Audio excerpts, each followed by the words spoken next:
Hi, I'm Kathleen Murphy, and welcome to Murf and Unfiltered, Zero BS Biz Talk. I'm here today with my co-host, Elliot Grossman. How are you, Elliot? What's up, Murf? How you doing? Good. It's been a while. It has been a while. I know. So I'm finally in the appropriate attire for the winter, which yeah, we're it's good that feeling you like we're switched everything out in the closet. I sort of did. Okay. Not quite yet, but Right. you know that's I'm just mourning summer still. I Right. think, and yeah, fall. for sure. But sure. today we're going to talk about collaboration. Mm-hmm. And did you know that it's a team sport? I did know that. Yes. Yes. Yes. And having worked together before, we should know that. What do we always say? There's no I in team, but That is there's a correct. M and an E. That's right. That's right. Yes. I actually haven't heard that version, but I like it. Then I'll take credit for it. Please do. Okay, Yes. I'll give you full credit for that. Thank you. So the thing about collaboration is that it seems easy. It seems as if anybody should be able to do it. And it seems like everyone should be collaborating just out of common sense. But in fact, in reality, we know that's not the case. Mm-hmm. So, you know, where do you go from there? Yeah, so it does seem easy, right? Absolutely. But in many cases, as you talked about, I absolutely think that collaboration starts at the top. And I'm not talking about, the CEO and the CFO. I think it starts with the management team and how they take it down to a level with their, we're talking about professionally collaborating with Yes. their teams. Yes. And if you're dealing with people that aren't open-minded enough or are, as you know, many managers tend to think they know everything. Or that they are open-minded. But it's either my way or the highway. Yes. So it's either we're going to do it my way, and I don't really care what the team thinks, is a bad way to do it, and you are destined for failure, right? I mean, without you facing these challenges and without collaborating and looking at things a little more open-mindedly, you are destined for failure. I couldn't agree with you more. And there really has to be a mentality mindset that we're in this together. It can't be, going back to your statement, there's no I in team. There isn't, and for a reason. And when people take the approach of sort of going off the reservation and aren't collaborating, that's clearly when problems start to evolve. And most people, I think, if you were to ask them, they probably perceive themselves to be good collaborators when in fact, as you were saying earlier, oftentimes managers take the approach of it's my way or the highway, which is such a shame. And it's easy to say it's my way or the highway. It's hard to collaborate. Yeah, absolutely. So if a manager takes that approach, history has shown me, experience shows, Yes.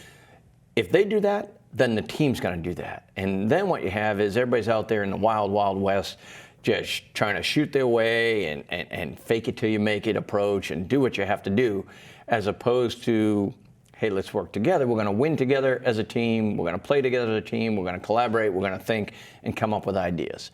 And that's the way we're successful, as opposed to, the manager saying, everybody thinks they're good. Everybody thinks they're a good collaborator. They do. And I'll respond to this please. question as well, but how did you learn how to collaborate? Was it innate, or was it something that was learned along the way for you? Yeah, so I think that's a great question. I think by nature, you're either a really selfish person or you're a giver and you want to help and do things. I don't think there's a middle ground. Well, it's funny you should say that, because I was listening to a podcast the other day by this gentleman who's a social researcher, and he did social research on people, and he put them into two different camps. And he said sometimes there's a middle ground. There are takers and givers. Okay. And so I think the collaborators are somewhere maybe in the middle. Yeah, I guess. Yeah, I think as a selfish person, it's really hard to collaborate. Yes. Right? Because that goes to the approach of the manager saying it's my way or the highway. I know what I'm doing. I know everything. Right. As opposed to that other approach. And so the collaborators, teams that I've been on that have been the most successful, have been a very close-knit. And again, I always say Captain Obvious. I know I'm being Captain Obvious here, but when you have a cohesive unit and everybody's willing to pitch in, that starts from, if it doesn't start from your manager, then you have a problem. You need a new manager. So I don't know if you've answered my question yet in terms of how did you learn to collaborate? Yeah, well, I Was probably that- haven't. Yeah, that was all about So being I want part to of a hear team. that. Well, I think I learned to collaborate, quite honestly, at a really young age on the sports field, on the basketball court, on the baseball field, playing football. Those are the types of things that help me learn teamwork's a pretty good thing, right? Because you're always stressing teamwork, teamwork, teamwork. Good coaches would. That's right. And I put this in my notes, right? You know, even go back now, fast forward 30 or 40 years when I'm coaching, it's important to ask input from your players. Because if you go back to, hey, we're playing defense my way, offense my way, it becomes Charlie Brown's teacher, right? Wah, wah, wah. True. And just in one ear, out the other, every single week, every practice, every game. That's right. But if you start asking input like, hey, what do you think would work offensively? Or you guys have any good offensive plays? Let's have some fun with it. And some inbounds plays or whatever it might be on the basketball court. Then you start getting some input and collaboration as a team. Sure. How about you? So for me, it was a unique experience, and I was fortunate in that I learned how to sail when I was younger. And when I was initially learning how to sail, we had 2 to 3 people in the boat. And unless we were collaborating, we were tipping over, and we were in the very cold ocean. Okay. And it wasn't fun. And there were at times sharks swimming around in this particular part of the ocean. Granted, they were nurse sharks, which I don't think bite you, but let's face it, I know, but the story see was a good shark. when you said sharks. Right. Don't tell us about the nurse shark. Just say they were great whites. That makes the story better. Well, they made our boat go faster There you when they were go. behind us. They pushed us along. But it was really, when I think back to an experience when I was pretty young, I was probably around 8 years old, 9 years old, was when I realized, oh my gosh, if we don't work together, we're going to tip over. And so there were many instances where we almost tipped over. And so I quickly learned from that experience, it's really beneficial to work together. And that was a perfect example because the water was freezing. I didn't want to go into the water. Of course. And it was a much more enjoyable experience if, in fact, we could, coordinate and collaborate on making an effort to, go forward and not tip over. So, and let's take that a step further. I'm sure that not everybody on that boat was 8 years old. It's funny you should ask because the camp counselor was probably 14 or 15, and so not that much older than myself and the other person or two on the boat. Right, but that's my point. On teams, Correct. that we kind of expand that out to the They were a professional lot younger. world, right? We've That's got right. senior leaders that are on the team, been around, the veterans. That's right. And the rookies, and then the folks that are, in the middle. Right. What better way to come together than being able to listen to that senior leadership and the rookies being able to give some input? Because we all know that we can learn. I don't care if you're a rookie or a senior. We can all learn from each other. That's where the key of collaborating, works best. It really is. And like you, when I think back to the teams that I've been on that were the best teams, they were the teams that were in fact collaborative. And so when I think back also what made them such a great team and what made them a collaborative team, and I think it had to do with the fact that we worked at it and we came up with scenarios to, outside of work, do things with one another that were kind of fun and not work related, Right. so that we could get to know each other on a different level and trust one another and have talks with word, one another. right? Trust. There's got to be trust. And in fact, that rolls really nicely into, I've sort of developed these rules for what collaboration should look like. Well, please tell me. Right, so this is my recipe for Yes, collaboration, fire away. right? Okay, so the first one is there has to be that trust. That's at the top. That has to be there. The next one is there has to be respect. There has to be that mutual respect. And when people respect one another, respect is earned. So it takes time to earn respect. It doesn't happen overnight, as we know. So that's something that has to be worked on. You can't just expect that team is going to queue up and then Don't automatically. need to be best friends, but right, we need exactly. to respect and trust Correct. and learn and earn. That's right. Yep. Then you need to be very good at listening. There's a saying, we've all heard this, you have 2 ears and 1 mouth for a reason. Yes. So use them proportionately, so listen twice as much as you speak.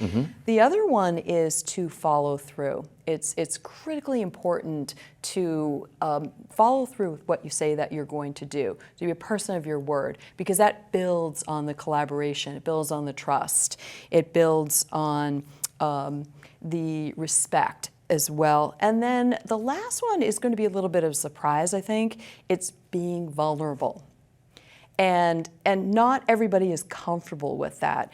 As a matter of fact, last night I had the good fortune of being at the Boston, Massachusetts Women's Conference, and Brene Brown, who is famous for her TED Talk on vulnerability, didn't talk about vulnerability last night, but people should watch her TED Talk on vulnerability. That's a critical one. And it's not easy to be vulnerable. It's something that, again, you have to work at, and you have to trust your fellow employees and fellow colleagues to allow you to be vulnerable, because it can be a scary thing to be that way. Absolutely. So I think that last point is key, right? So I think it's easier to be vulnerable when you're a rookie or a newer person on a team, as opposed to a senior leader or a manager, because you're afraid to be vulnerable, right? When you're supposed to be higher looked up upon. in the ranks, Sure, right? You're supposed to be looked at as they know more, they're in this position for a reason. That doesn't mean we know everything. No. And to be vulnerable and be able to listen, two ears and one mouth. That's right. Really puts you in a better position with your team. Absolutely it does. To be able to take that insight. Do I know everything about basketball? Absolutely not. Am I willing to listen to my kids create an inbounds play that they might actually like? Whether it works or not doesn't matter. It doesn't matter. Well, it also humanizes you. Vulnerability, I think, makes people honestly more attractive to work with and to be around, because they're not acting like a robot. There's nothing worse than working with colleagues that are just, you feel as if they're only black and white, and sometimes you wonder, are you really there? And it's disingenuous. It's not something that would elicit wanting to trust them. It sort of goes against these other rules that I sort of have developed for what builds upon and creates great collaboration. Absolutely, Murf, and I think a big part of that is, you work with, and we've worked with folks, whether, I don't care if you have your undergrad or your MBA. Or your PhD. Or your PhD, right? I learned this in business school, or I learned this somewhere. I don't care. Real life is a little different than business school or your PhD or undergrad, and going to class and whatever the professor says is, what's ever in the textbook is the end all be all. That's really not. The best managers are open-minded and are willing to listen to those ideas and be vulnerable. Exactly. And willing to trust you and share, at least, allow you to give ideas. And again, obviously we're talking about collaboration, but those are the best managers. I agree with that. And they also are applying what I often refer to as emotional intelligence, or EQ is what often it's referred to just as in shorthand. But EQ, there have been debates in terms of whether that's something that can be taught or whether it's innate. And I think it's a little of both. I think it is innate. Some people start out with more emotional intelligence than others, but I think it can be learned, or at least practiced. That the saying, fake it till you make it. I don't always like that as a statement, but sometimes it is appropriate to put into certain situations.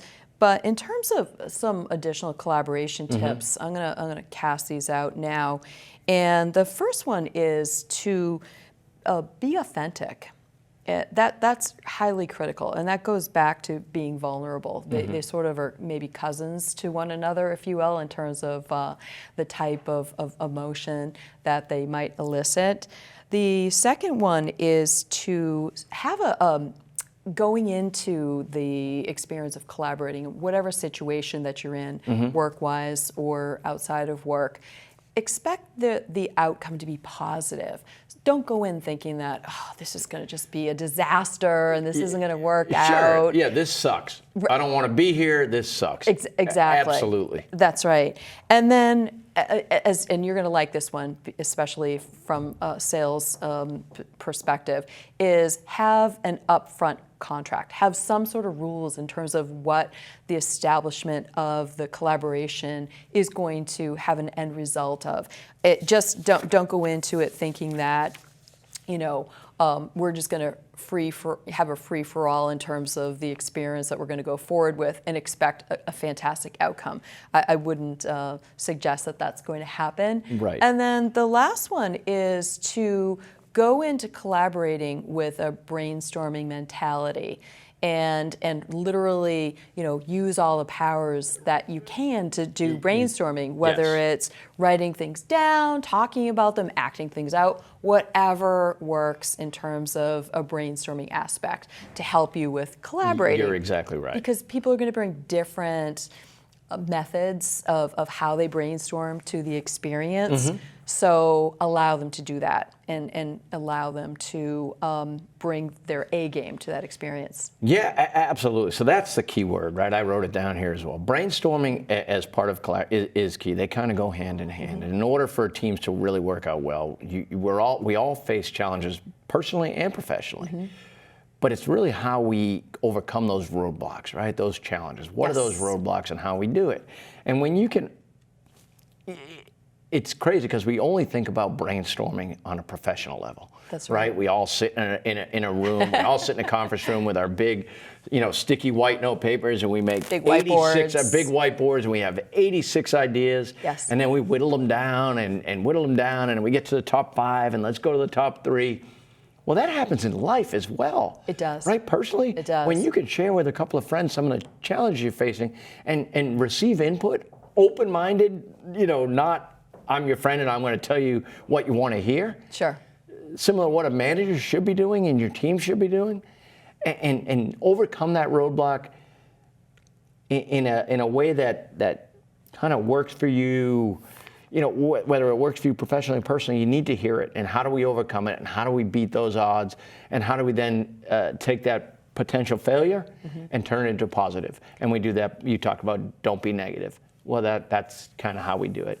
Although some people, they gravitate towards just being negative and trying to poke holes in everything. Of course. No one wants those people on the team. And if you're going to be like that, just check it at the door. It's not going to serve anyone well. And it's not going to help you going forward either, because when people want to collaborate again in the future, you're not going to be potentially included in on that collaboration, and that's not what you want. That diminishes the value and strength of the team when you've got somebody on the team like that. Right. So it's really important for the management team to recognize that there are people, in fact, like that, and to curb that, to call them out on it, and to help them with not being that way. So I'm going to put you on the spot, Sure. right? So let me ask you, right? How have you, Market Me Too in your business, how do you help teams to overcome those challenges? How do you've talked a little bit about you working on the boat and you were sailing and all that good stuff when you were 8. Now, how do you do it? So now, one of the things that, and this goes back to sort of another sort of set of tips that I will apply in this particular situation. First thing is to really try to make it fun. It has to be fun. Even if it's a really serious topic, it doesn't matter. Make sure that there's some aspect to it that is fun. If it's going to be pure drudgery and people are going to sit in this meeting and just think that they're getting, pins and needles stuck in their eye, or you're making it feel that way. Right, exactly. That's not going to help you at all. So it's got to start with an element of being fun. Yep. And you should tell people that up front so that they are a little bit more at ease. So that's one of the things that I would do.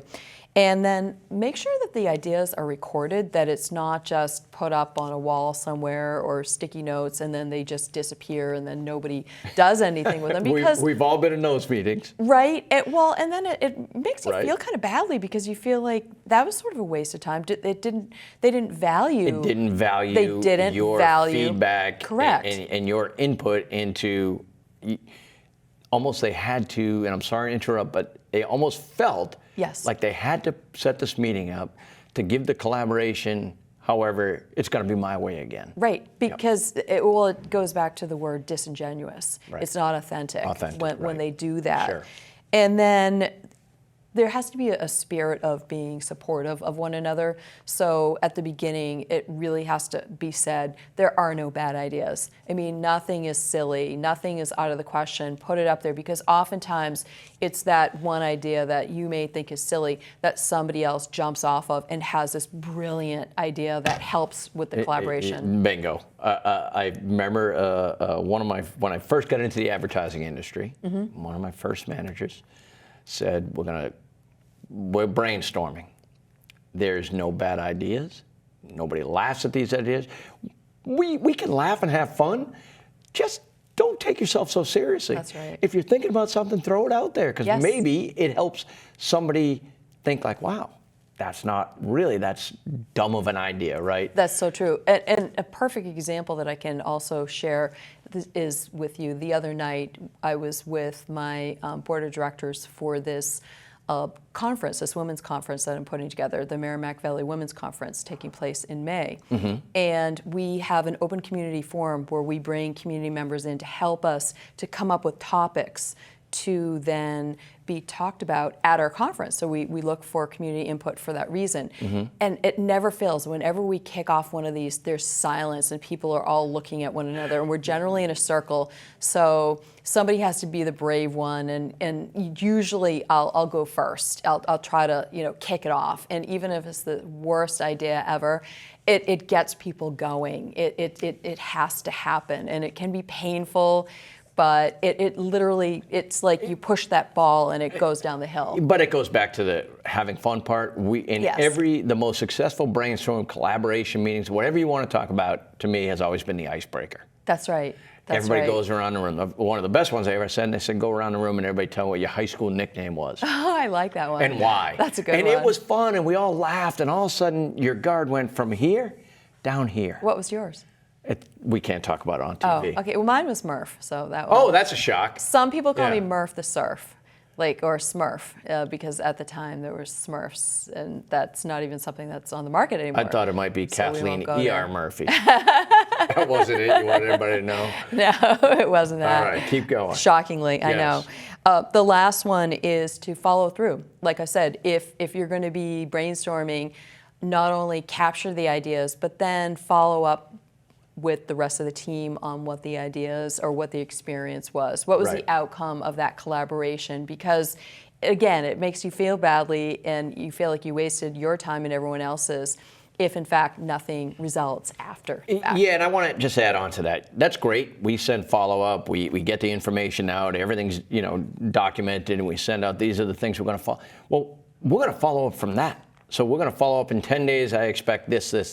I'd like you guys to do this. That's right. And it really makes a difference. Then all of a sudden we have team input. Right, exactly, and assigning who does what. Assignments. So it's very clear, it's crystal clear. Crystal clear. That- and everybody on the team gets an assignment. That's right, exactly. And Right. then somebody has to be the sort of captain, if you will, and it doesn't always have to be the manager. Sometimes it's That's better right. to assign somebody else responsibility because that is promoting leadership. Let somebody else own it. That's right. That's right. And so there are, of course, always roadblocks to collaborating, but I think the important part is to embrace collaboration, even if you feel like there are roadblocks, and to try it, because some people are, in fact, just nervous about trying it, and we don't want them to be nervous about trying it. Hopefully right. today we gave them enough examples to be able to go forward and collaborate really well and strongly, Yes. and come out with some tremendous results. So I think I'm nervous just being around greatness. Oh, well, As your second book is coming out. thank you very much. Yes. Thank you. Yes, I just published it this week. Evolve, thank you, with the Wisdom Whisperer. Way I to didn't go. shake your hand. No. Aren't you proud of me? No, that's great. I'm proud of you. Congratulations. Thank you. So it's the follow-up to Wisdom Whisper, and this is actually a special sort of promotion of it in that I haven't officially promoted it, and will be doing so in January. So this information is special for those people that are listening to it right now. The millions of people. The millions of people Yes. that follow us, exactly. Right. So, Elliot, this has been a wonderful show, terrific topic, and I'm really hoping that people embrace this one and do something with it. And I think especially this time of year, it's apropos that we're talking about collaboration. Yeah, absolutely. Yeah, Absolutely. so I wanna thank you and thank everybody for listening today. Stay tuned because we have lots more really interesting shows coming up with topics that will both intrigue and surprise you. So thank you very much for listening to Murf and E Unfiltered today, Zero BS Biz Talk.